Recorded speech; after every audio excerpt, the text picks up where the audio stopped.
saltfish fritters. How I did my saltfish fritters? Normally, you'd put the saltfish, a piece of saltfish, you'd put it to soak from overnight. But then, if you get up in the morning and you feel for some saltfish fritters, yes, you can make it.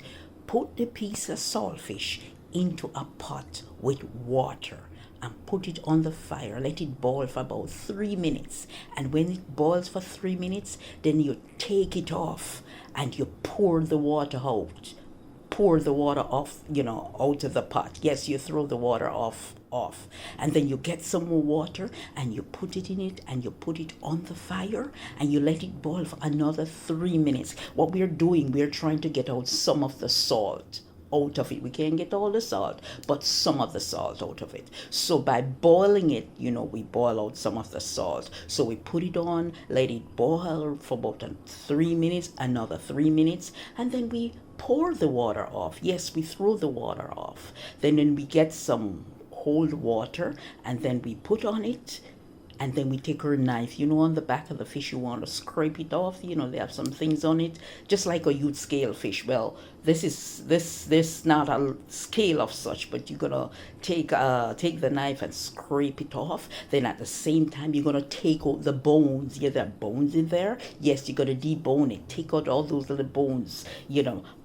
Tear the fish apart. Yes, you're gonna break it in small pieces, and while you're doing that, you're taking out the bones, so that way you don't have to have any problem with bones. I don't know if you can get all of them, but whatever you see, you take them out. Then you have your dry ingredient, which is the flour, and you put, after you finish, and you wash it off and you throw that saltfish into the flour. Then you have your little black pepper. That's what I did.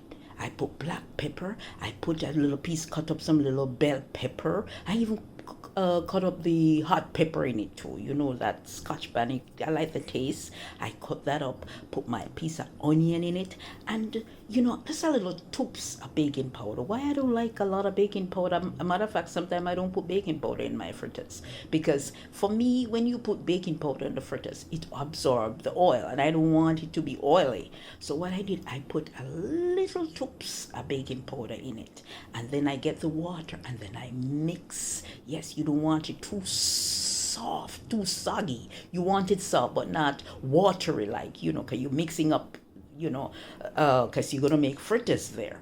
And then you have the pot on the fire with the oil hot while you're doing all of this. And then you go over to your stove and then you take your spoon and you spoon out your fritters to whatever size you want it. And you put it in the pot and you let it stay there and fry. It's frying. And then what I normally do when it starts getting crisp, I take the fork and I squeeze down on the fritters. Right? The reason why I squeeze, because I want inside of it to be cooked. So I squeeze down on it and then it stay there till it get brown and nice and crunchy. And that is how I did my saltfish fritters.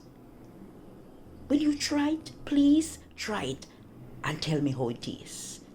Bye.